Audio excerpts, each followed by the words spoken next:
Hello everyone, চলো আজ আমি করব পাকা পটলের কাই। তো সেটাই তোমাদের সাথে শেয়ার করব ছোট্ট একটা ভিডিওতে।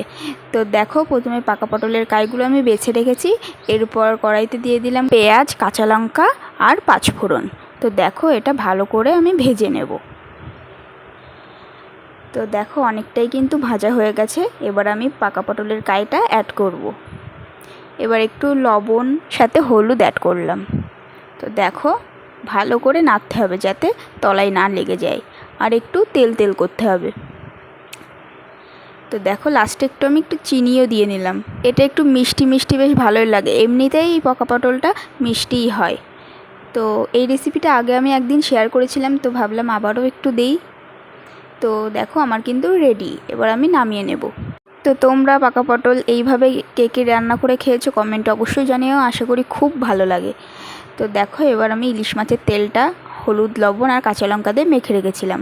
তোমরা চাইলে পেঁয়াজ ফোড়নও দিতে পারো, তো আমি এমনিই করছি। তো দেখো, অনেকটাই কিন্তু হয়ে এসছে। চলো এবার নামিয়ে ফেলি। তো আজকে এই দুটো মেনু শেয়ার করলাম। তো ভালো লাগলে অবশ্যই লাইক, কমেন্ট, শেয়ার করে চ্যানেলটিকে অবশ্যই সাবস্ক্রাইব করে দিও। তো আজকের মতো টাটা।